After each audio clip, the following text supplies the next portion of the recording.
I'm live. It's 4 a.m. and I'm doing a vlog. It's almost trick or treat. It's trick or treat in 3 days. Is that right? 28th, 29th, 30, 31. I guess it could be 3 days, or if you count today, it could be 4, 28, 29, 30, 31. All right, so I'm going to do something different today. I'm going to do a discussion on trick or treat. And this year is 2020, so nothing's going to be normal. Ooh. But in the early 1900s, somewhere 30s, I guess, if you go back and look at the old trick-or-treaters, they pretty much went out and raised hell instead of going for candy.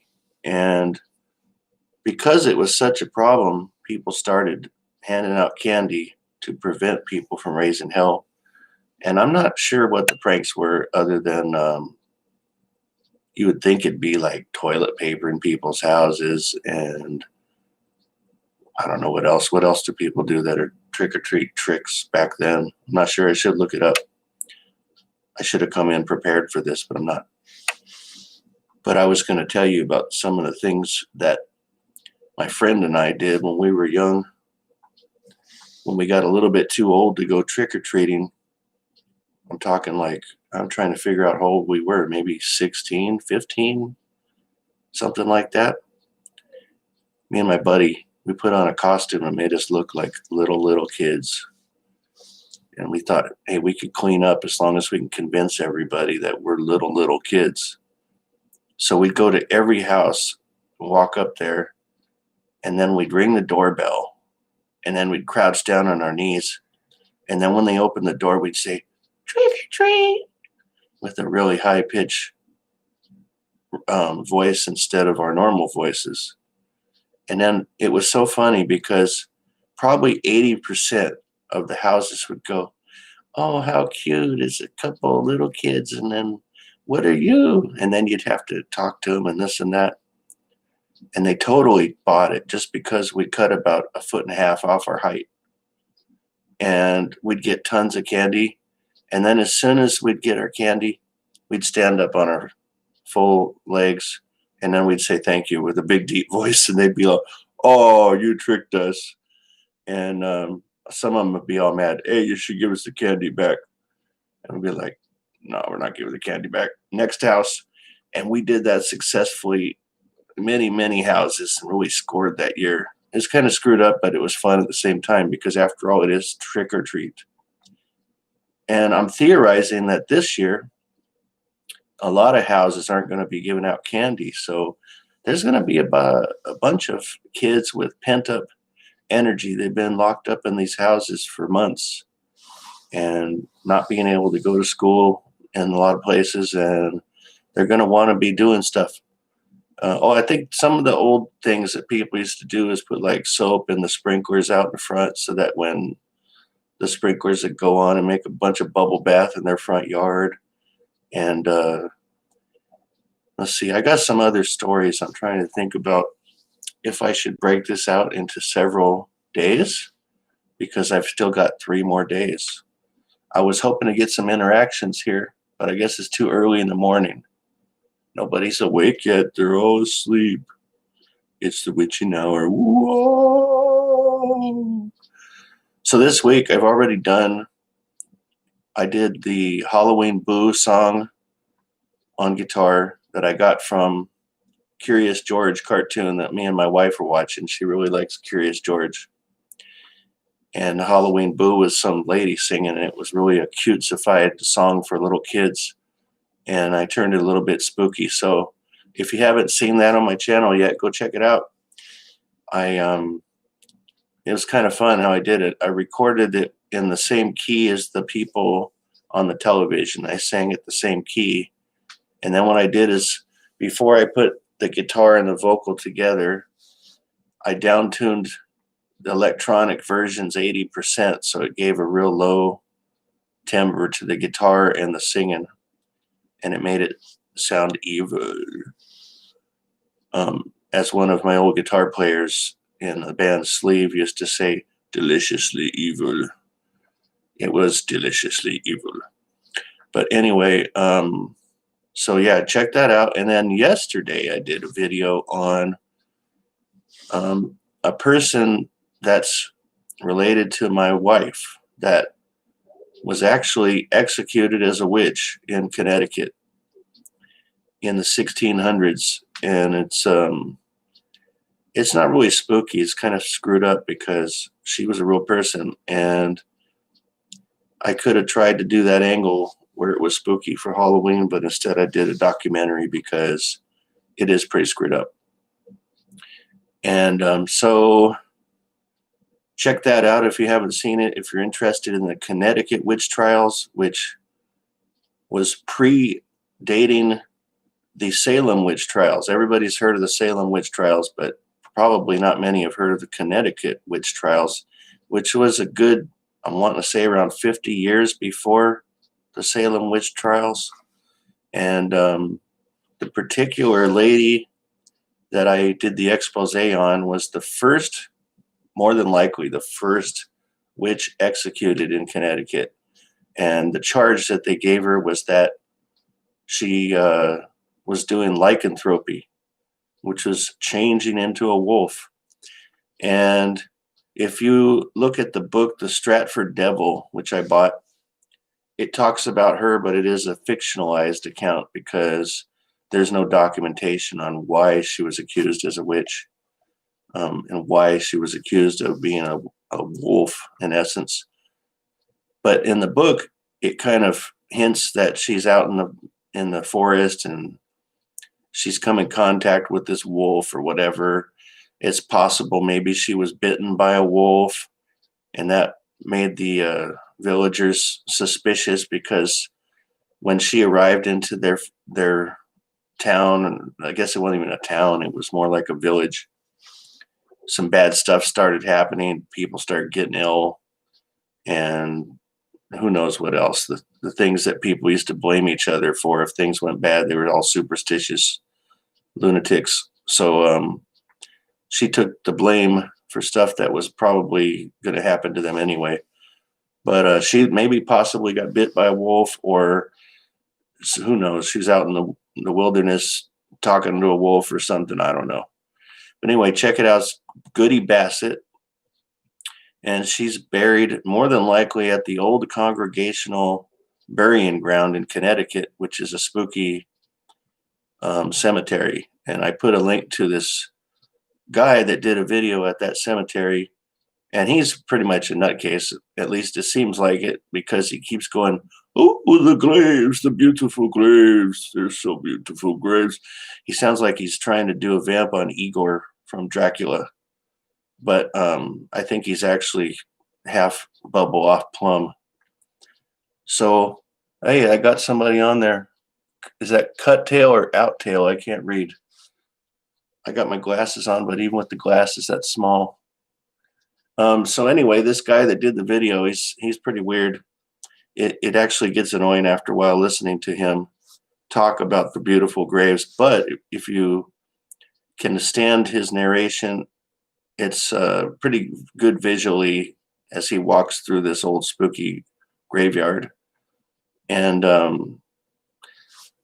there's some notable people, I think, in that town buried in that cemetery. But let's see what else is going on over there. I don't know what else to tell you about Goody Bassett. I think that's about it. So, Cuttail, do you have any stories about Halloween pranks that you pulled as a teenager or whatever?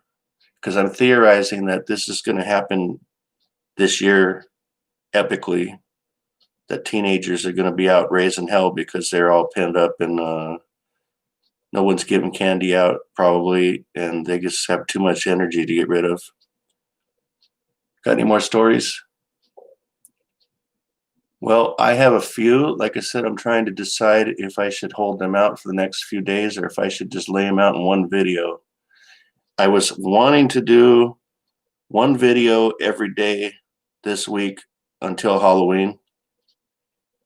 I've succeeded for the day, but I don't know if I could pull it off for the next three unless I stretch this out. Well, I'm gonna do one more. I'll just do the whole damn thing. Forget it.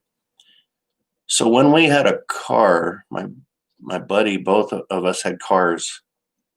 We decided we were going to cause some trouble when we were 16, probably 16. Yeah, I think 16.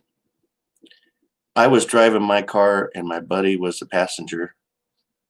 And what else do you do on Halloween but you smash pumpkins? Since I don't know if anybody knows, the actual band name Smashing Pumpkins is based on the old prank of smashing people's pumpkins on Halloween. But we decided to maybe go do that. So we drove around the corner of our neighborhood and we knew this one guy had really decked out his front yard. So we roll up real creepy and I have my headlights off and I says, why don't you go get in that guy's house or his front yard and smash one of his pumpkins and then run back to the car. So he gets out of the car, and as he's sneaking up to the front guy's juniper bushes that kind of blocked his peripheral view, I could see from my seat that the guy was coming out of his front door all in full costume. I think he was like a headless guy. He had a outfit that was covering his skull where he could see through his chest piece or whatever. And I can see my buddy, and he's sneaking around the corner, and I'm got the window down, and I'm going, hey, he's out in the front yard. He just came out the door, and I'm trying to get his attention, but he can't hear me. So he keeps sneaking around the corner, and pretty soon he disappears from my sight. But I could see the guy coming out of the front yard, and he's really going to use his costume to scare some kid. One of the first ones on Halloween. I don't think it was dark yet. It was just twilight or kind of thing. And I hear this thunk. Hey! And he was right next to him almost. It was only a few feet away from where my buddy was. And he starts hightailing it back to the car. And he gets in, and I hear the guys chasing him as he's coming. He jumps in the car, and we hightail it out of there real fast. But it was funny because of the way that guy reacted and the fact he didn't know that he was outside of his house. Kind of screwed up, but that's what teenagers do. And I think they might pull that this year with all the energy that they've got pent up.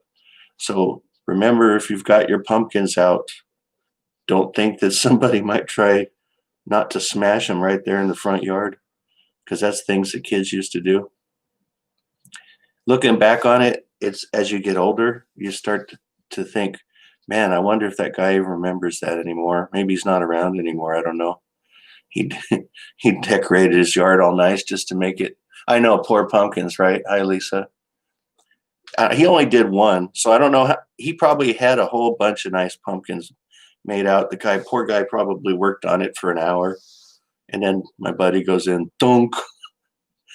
But that was pretty funny from my seat. You get that adrenaline rush where it's like, hey, I'm getting some excitement on Halloween. Hey, there's a nice pumpkin. Anybody got any Halloween prank stories, trick or treat stories that are funny? You could put them in the box and then I'll read them. So we go across town right next to our high school. And this one's worse. We were hellraisers at this point of our lives. We caused some trouble here and there.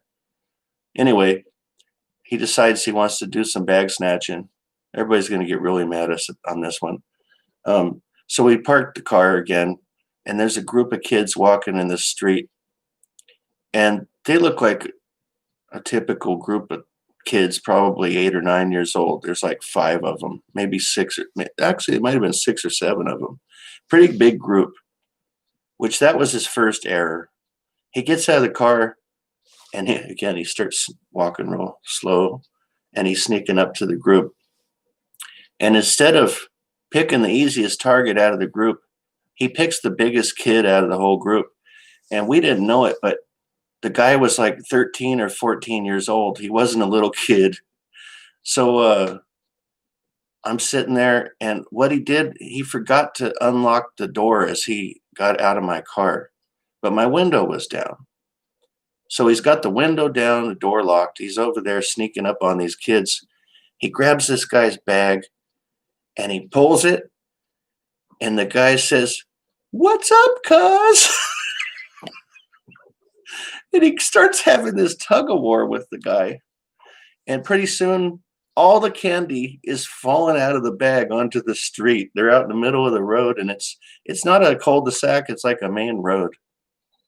And all the candy falls out. The other kids turn around, they all start yelling and screaming. And like I said, he figures out at this point that this guy is like 14. He's not a little kid. And they're having this full tug of war. And pretty soon he just gives up.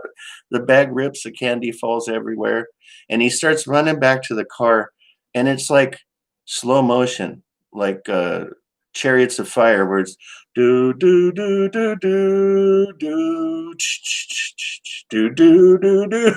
And he's running, and I'm going, come on. So he gets to the damn car. The window's open, and he locked the door, and he grabs the handle on the side door, and he's pulling it. And he's freaking out because this whole group of kids is getting closer. They're all throwing the candy that fell out. It's pelting my car. It sounds like volcanic rock falling on my car, like a volcano went out. He's like, doom, doom, doom, doom, doom, doom, doom, doom, doom. And he's pulling on the door handle, and he says, eyes are getting big, and he's freaking out. And I'm going, dude, the window's open. Reach in and pull the lock. So he grabs the lock and pulls it open. He jumps in, and I start rolling the car before he even gets in. He's like halfway in the car, halfway out of the car. And we're trying to navigate past all these kids as they're throwing candy all over the car. Ding, ding, ding, ding. We barely got out of there before they all got to him. Those little kids would have beat the crap out of him for sure. So that was the end of our screwing around that night, because that one we cut way too close. That was bad. Oh, Lisa's got ghosts on there, 3 ghosts. There's a movie called 13 Ghosts that was just on TV. Pretty good movie. I'll just jump into a random segue there about this guy that builds this big monstrous machine in his crazy house. And he's trying to time travel or something. I can't remember what it was. Anyway, to get the machine to operate, he's got to get this guy as a sacrifice, and the guy doesn't know it. And at the end, he's going to stick. My sister's fave is the original. Is there a remake of that? The one I'm talking about was like maybe 1990, somewhere around there. I don't remember. Maybe late 80s. Yes, okay. Yeah, that movie's pretty scary. There's some creepy scenes in that. I'm not sure that this other story is Halloween. And I'm not going to say it's us. This one wasn't us. But there was a group of, oh, really? 1960. I'm going to have to look that up. So in 60, were they trying to conjure ghosts or time travel with a machine kind of thing? Or was it a little bit different since it was earlier? You maybe don't know. I'll have to look it up and see what it says. The synopsis says they probably changed it in 30 years. Black and white, no time travel. Yeah, it was probably not even close to the same script, huh? I have a hard time watching black and white movies most of the time, unless they're real good. Vincent Price, there's some that I can watch. Just Ghosts in a Home, yeah. That's like The House on Haunted Hill. All of those movies are good, even the original. And the original might be better than the remade one. They're all good. The last one I got, this isn't perhaps a Halloween story, but it's got to be grouped in with the same. It was cute, not scary. Okay. So anyway, the other thing that these guys, not us, used to do is at lunchtime they'd take their car and they got one of those little baseball bats that you get commemorative from the little league teams or from local minor league baseball. And they'd find this construction sites on the side of the road where the guys had placed these construction cones. And the story I heard was that this guy had just placed a whole row of cones alongside the road, and he just pretty much finished.